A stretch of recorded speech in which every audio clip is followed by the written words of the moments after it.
He played a tough shooter in many westerns, but his real life ended in a sad way. Behind Lee Van Cleef's famous glare was a man who was sick, had lost a loved one, and was losing his fame. His house, which he used to be very proud of, is now empty, a forgotten reminder of a tough Hollywood figure. This is the hidden story of a star who lived and died in the shadows. It includes the painful truth about his sad death and small net worth, as well as his complicated marriages and children. Even though his health had been getting worse for years, Lee Van Cleef stayed dedicated to his job and kept performing well into his later years. By the 1970s, he was already having major health problems, such as heart disease, which would follow him around for the rest of his life. Though he looked tough and was a strong presence, no one could ever tell that his heart was failing. In the 1980s, because of his condition, he had to have surgery to get a pacemaker. This device helped control his heartbeat, but also reminded people of how weak he was. Still, Van Cleef wouldn't leave the movie business. He took on parts in both European and American productions with the same tough determination that had made his career famous. During the 1980s, he kept working on a number of different projects.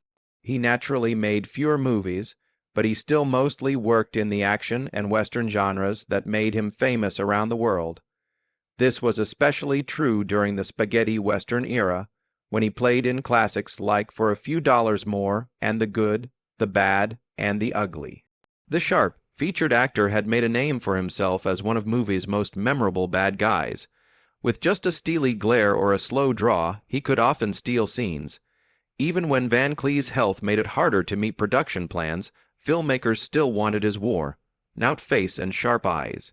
By the late 1980s, Van Cleef had moved to Oxnard, California, a quieter coastal town in Ventura County that was a long way from the Hollywood studios where he used to live. Life for Van Cleef came to a quick end on December 16, 1989. He passed out at home after having a fatal heart attack. He was 64 years old. His death certificate said that throat cancer played a part in his death, even though the heart attack was the immediate reason. This second diagnosis showed that his health had been worse than the public may have thought. It may also explain why he wasn't as well known in the last few years before he died. A lot of information about how bad his illnesses were had been kept secret. Van Cleef was a quiet man, so when news of his death spread, fans and coworkers alike paid respect to him. Many talked about his famous roles and his unique place in film history. Even though Van Cleef was never a typical Hollywood leading man, he became a beloved figure in popular culture, especially in Europe, where he was seen as almost mythical. Sergio Leone and other directors saw how much depth he could bring to even the most morally ambiguous parts. This turned him from a regular supporting actor to a real star. His cool intensity and stiff physicality gave his roles a level of complexity that went far beyond the standard bad guy. Van Cleef was buried at Forest Lawn Memorial Park in Hollywood Hills, California. This cemetery is where many famous people from the film industry are buried. His gravestone says, "Best of the Bad," which is a short but fitting tribute to an actor who made a lasting impact by mastering the art of playing interesting bad guys. The phrase sums up the contradiction of his on-screen image, always scary but always alluring. In a lot of his parts, he played the anti-hero long before it was popular in movies, giving people someone to root for even when they shouldn't. Lee Van Cleef's personal life was full of marriages, fatherhood, and deeply human moments that showed a different side of the famous actor. However, his memorable screen presence and tough bad guy parts often overshadowed his personal life. People outside of his family saw him as a cold-eyed gunfighter or a cruel criminal. But those who knew him better saw a more complicated, private person who could be warm, funny, and deeply devoted to his family.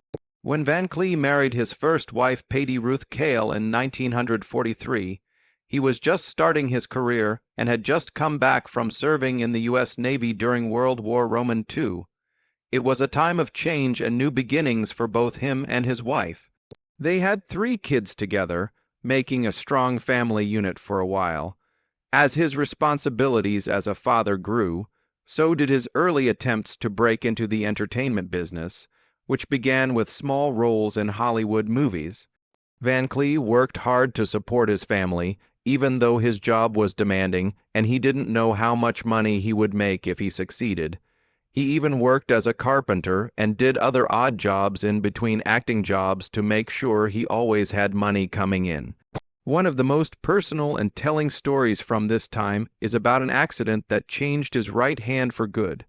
Van Cleef lost the last joint of his right middle finger while building a playhouse for one of his kids. This shows how loving and involved he is as a father. Not only did the injury hurt, but it would also be easy to see for the rest of his life. Van Cleef didn't try to hide it or let it get in the way of his work, though. He accepted it. Actually, the injury gave him a more rugged realness on screen, a small detail that added to the air of danger and unpredictability he brought to his parts. Van Cleef tried to manage having a family and starting an acting career, but after 15 years of marriage, they got a divorce in 1958.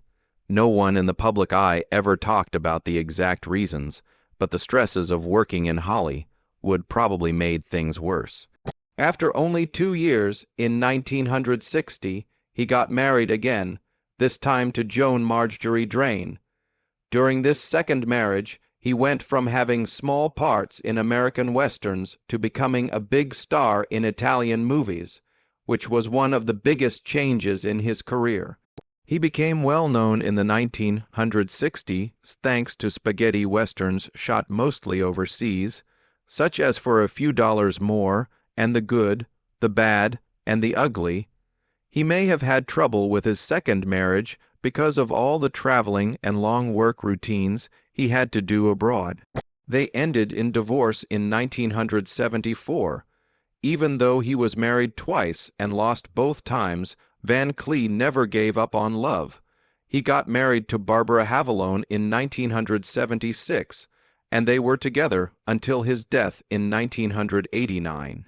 Friends and co-workers said that Barbara helped him stay stable in his later years, especially since he had been sick for a long time with heart disease and throat cancer.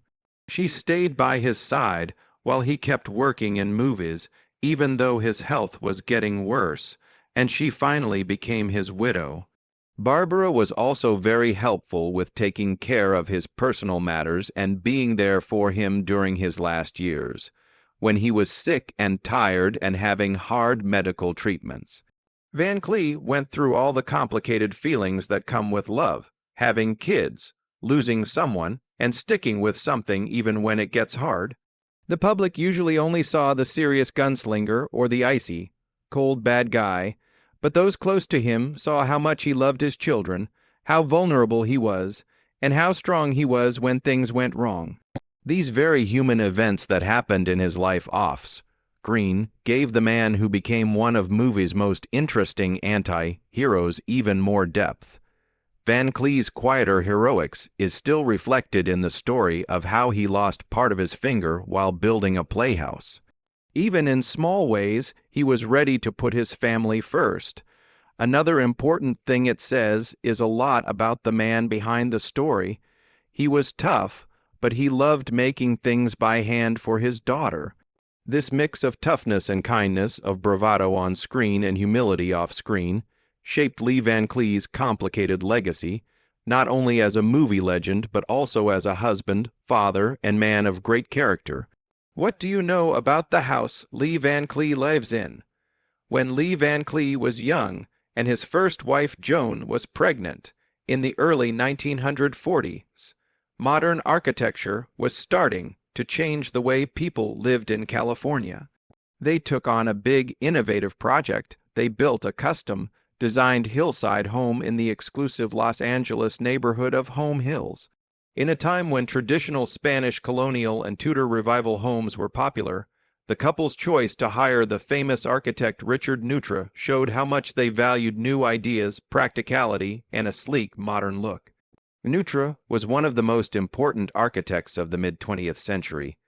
He was known for combining indoor and outdoor living in a way that made the home feel like it was part of its natural surroundings. Neutra was the perfect choice for the Van Cleef concept because he put together a unique mix of styles from around the world and California. The result was a house that became known as the Mr. and Mrs. Maxim Van Cleef House. This name came from the fact that Lee's real name, Clarence Loy Van Cleef Jr., was mistakenly thought to be an illusion of a middle name or an alias used during the commission process. No words can describe how brilliant Neutra's house was. The building was spread out over 3 different floors and was built into the hillside of Homey Hills, a neighborhood famous for its wide views and closeness to Hollywood's elite. The house didn't stick out from the land. Instead, it slid down the slope, with each level carefully lined with the land's natural shape. This method gave the space a sense of vertical rhythm and fluidity, which made it look better and be more useful. Neutra's signature materials were used in the design. Redwood walls added warmth and texture. Steel post and beam construction made the lines clean and simple. And large panes of ceiling glass let in lots of natural light and gave a view of the hills nearby.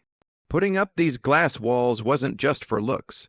Neutra believed in openness, which means removing the walls between inside and outside life. The walls inside the house were angled inward and outward, which led the eye and movement through the area while also taking into account the uneven terrain. The house is both a work of art and a useful place to live because it was built with family life in mind. There were patios, decks, and balconies that led off of the rooms in a beautiful way, making it hard to tell the difference between inside and outside. Whether it was a sunny morning on the breakfast patio or a peaceful evening on the upper deck, the house made people feel like they were always in touch with their surroundings. With some smart planning, the garage was tucked under the top level, keeping the front of the house clean and unobtrusive. Van Cleef later became famous for playing tough bad guys in spaghetti westerns and gritty action movies. But his early interest in modernist building showed a more refined, almost avant-garde side of himself. This house became more than just a place to live. That was a quiet, beautiful statement of who you are and what you want. The house was not only a safe place for Joan and Lee Van Cleef, but it was also a symbol of their progressive ideas during a time of big changes in both the movie business and everyday life in the United States. A lot of people became interested in mid-century modernism after World War II, and the Van Cleef house became a symbol of the ideals of that time. Being simple, being open, and getting along with nature are all important. It stood out from the more flashy homes in Home Hills because it showed a more subtle and intellectual kind of wealth. Over time, architectural experts and design fans became interested in the house and praised it as a perfect example of Neutra's skill at balancing new ideas with practicality. Even though Van Cleef and Lee's marriage ended in 1958, Lee's life went in very different ways after that. The Homey Hills house was a reminder of a different time in his life, from the studios in Hollywood to the sets of spaghetti westerns in Europe. It showed a short time when Van Cleef, who was still young in his career, decided to invest not in flash or status, but in a home that showed he was thoughtful about life and art and looked to the future. Did you know that Lee Van Cleef grew up in a simple but culturally rich home? His parents were a pharmacist named Clarence Leroy Van Cleef, Sr., and a performance pianist named Marion Lavinia Van Fleet. His parents both came from Dutch families, and they taught their son to be both disciplined and creative, traits that would later define his long and varied work. As a child growing up in the cute shack of Somerville, Lee learned about both the structure of science through his father's job and the emotional world of music through his mother's art. His father ran a neighborhood pharmacy and was well-liked in the community. During the Great Depression, this gave the family a steady, if not fancy, way of life. At the same time, Lee learned a lot about performance and rhythm from his mother's skill as a concert pianist, even though he would later use those lessons in acting instead of music. Somerville High School students said that Lee was both quiet and driven while he was there. At the time, he wasn't known to want to be an actor, but he was good at being precise and disciplined from a young age, which would help him in the service and as an actor. In the early 1940s, when he finished, the world was getting deeper into World War II. The events happening around the world made many young Americans feel patriotic duty, and Lee was no different. That September 1942, Van Cleef joined the U.S. Navy. He was only 17 years old. He was very focused and mature for his age, even though he was still a youngster. When he joined the Navy, it was during a time when the U.S. military was growing quickly in answer to a global conflict. Before being sent to active duty, Van Cleef trained in a number of different places. He worked on minesweepers, which were ships whose dangerous and often overlooked job it was to clear naval mines from important waterways so that Allied troops could get through safely. One of his main jobs was to work on the mine-sweeping USS Incredible, which served in both the Atlantic and Mediterranean areas. These missions were hard and dangerous, and they were often done in dangerous situations or with the threat of enemy fire. Van Cleef became a sonar man first class, which shows how skilled and reliable he was in his job. His time in the Navy not only changed the way he thought about the world, but it also changed his body and mind in ways that didn't go away when he got back to normal life. Van Cleef made a difference in the war, even though he didn't think of himself as a hero. It taught him to be strong, pay attention to details, and stay cool when things get tough. All of these traits would later define his acting, especially in the tense and serious parts that made him famous. He was given an honorable release and sent back to New Jersey, not knowing what the future held. At first, Van Cleef had a lot of different jobs, such as being a bookkeeper and a painter. He got his first screen test, though, when he met a talent agent by chance during a play. Even though he hadn't taken any acting classes, casting agents were quickly drawn to his chiseled features, intense stare, and quiet charm. His early parts relied on his unique looks, casting him as a bad guy or a mysterious outsider. He would later turn these roles into an art form. Lee Van Cleef used to be a boy from Somerville before he went to Hollywood, made spaghetti westerns, and became the best of the bad. He grew up with both discipline and art in his blood as the son of a chemist and a pianist. From a small town in New Jersey to the big screen, he didn't become famous quickly. Instead, it took hard work, talent, and a lot of life experience. From the halls of high schools to the decks of ships, from community theater stages to film sets around the world. After finishing his military training at the height of World War II, Lee Van Cleef began a very important part of his life that would have a huge impact on his future and personality. In later years, Van Cleef was known for his serious, tough parts in westerns and action movies. But his real-life bravery happened on U.S. Navy ships in some of the war's most dangerous waters. Van Cleef started his work in the Navy on a submarine chaser, a type of fast-moving ship that is used to find and destroy enemy submarines. It was not easy to do these tasks. One enemy torpedo could spell disaster, so the young sailor quickly learned how to deal with high-stake stress and how important it is to be disciplined, aware, and trust your crew members. He was then sent to work on a mine cleaner, the USS Incredible AM-249. This assignment would define his time in the military. The USS Incredible was very important in keeping Allied naval activities safe. Van Cleef's job as a sonar man was to use sonar equipment to find enemy boats and underwater mines. This was a very important and technically difficult job that required him to focus and be very accurate. It was one of the most dangerous jobs in the Navy for him. Minesweepers didn't have much armor and worked in dangerous areas that were often attacked by the enemy. At first, the Incredible patrolled the Caribbean, helping to keep important shipping lines safe for the Allies. But the ship's job soon changed, and it went to Europe to help with Operation Dragoon, the famous landings of the Allies in southern France in August 1944. The Incredible cleared the way for one of the war's less well-known but strategically important attacks to go ahead, letting troop transports and supply ships pass. It was always possible for floating mines and enemy planes to attack Van Cleef and his crewmates on these missions, but their work was vital to the Allies' advance into Nazi-occupied Europe. The USS Incredible was sent back to the Black Sea in January 1945. This was a time when the U.S. had a complicated relationship with the Soviet Union.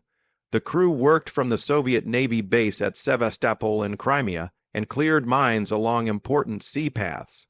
It was a dangerous mission because it took place in foreign waters and involved working closely with Soviet troops at a time when tensions were already rising after the war. The Incredible then did air-sea rescue patrols in the Black Sea after its time in Sevastopol. This gave its work an extra layer of urgency and humanitarian duty.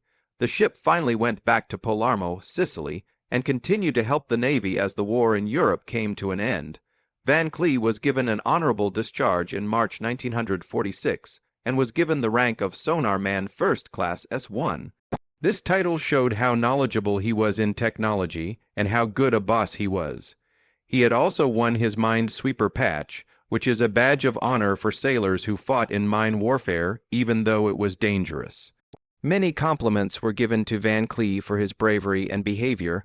One of them was the Bronze Star Medal, which is given for bravery or honorable service in a combat zone. This showed that what he did on the Incredible was above and beyond what was expected of him. He also got the Good Conduct Medal, which was given to him for his outstanding behavior and dedication during his service. He also earned a lot of campaign and service medals during his deployments, such as the European, African, and Middle Eastern Campaign Medal, with stars for taking part in more than one activity. The Asiatic Pacific Campaign Medal shows that the U.S. Navy has made larger service commitments. The American Campaign Medal, which recognized his first training and service in his home seas. The Victory Medal from World War II was given to everyone who fought honorably. Lee Van Cleef rarely talked about his experiences in the war in public, but they did change him. Although sonar equipment and underwater explosives were always a threat, he learned to be disciplined, calm under pressure, and able to be intensely quiet.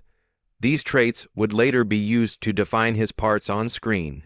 Lee Van Cleef was honorably released from the U.S. Navy in March 1946. He went back to his home in Somerset County, New Jersey, with awards and medals from his time in the war and a quiet determination to start over. The war changed him, but it didn't change what he wanted to do in the end. When Van Cleef got back to normal life, he became interested in music and joined a dance band where he played saxophone. He was able to express his artistic side, which he may have gotten from his stage pianist mother. It gave him a way to be creative during the difficult years after the war. But Van Cleef soon became interested in art in other forms besides music. He fell in love with acting while playing with a small theater group in Clinton, NJ. Our Town by Thornton Wilders, a soft and thoughtful play about small-town life, love, and loss, was his first part. He played George Gibbs. Van Cleef's presence struck people even though he wasn't trained or polished yet.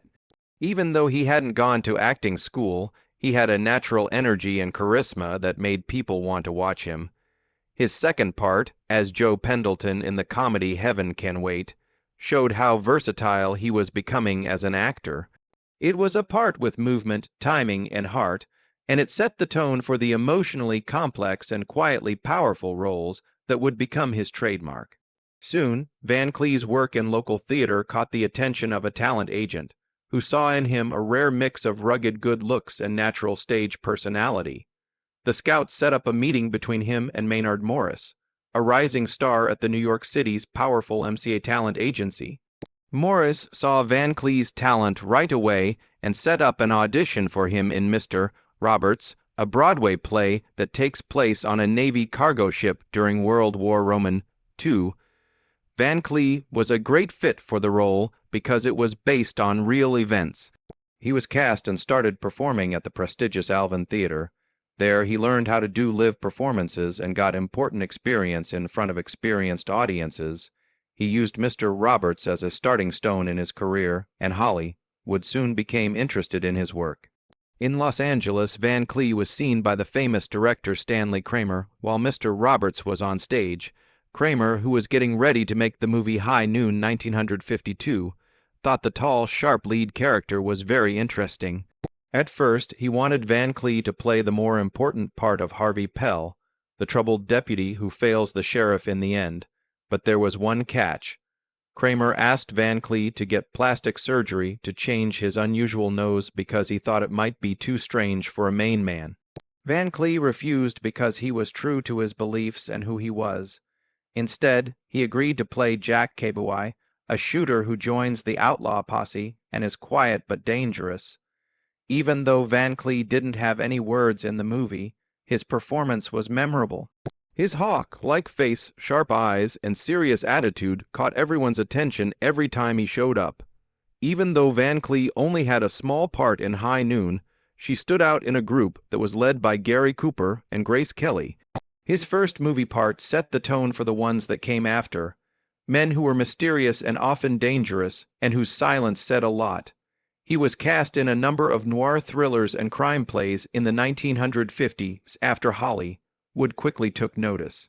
In Kansas City Confidential, 1952, he played a masked criminal in a suspenseful heist story. In Vice Squad, 1953, he played one of the rough, morally ambiguous characters that were popular in urban dramas of the time. Because of his sharp features, cold stare, and strong presence, he was often cast as bad guys and tough guys. In 1955, The Big Combo, a classic in the film noir genre, Van Cleef played Font, one half of a cruel hitman team with Earl Holliman. The harsh subject matter and harsh lighting in the movie went well with Van Cleef's scary charm. He had already made a name for himself in the business, not as a main man but as the face in the shadows that people couldn't take their eyes off of when they saw a bad guy.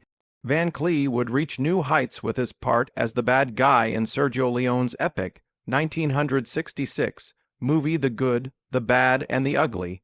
The movie made him famous all over the world and cemented his place in movie history, especially in the spaghetti western genre. Many character actors never have a late career rebirth like he did when he worked with Leon and Coase, stars Clint Eastwood and Illy Wallach. But none of that would have happened if he hadn't started out small in New Jersey Community Theater, played the saxophone in an amateur band, and refused to have his nose changed for Hollywood. Lee Van Cleef's early acting years show a man with a strong sense of right and wrong, natural ability, and quiet determination. He had traits that would make him one of the most interesting anti-heroes in movies. Lee Van Cleef, what do you think? Please tell us what you think in the box below. We hope this video was helpful for you. Kindly click like, share, and subscribe. If you enjoy the video, glad you watched and see you in the next film. Thank you.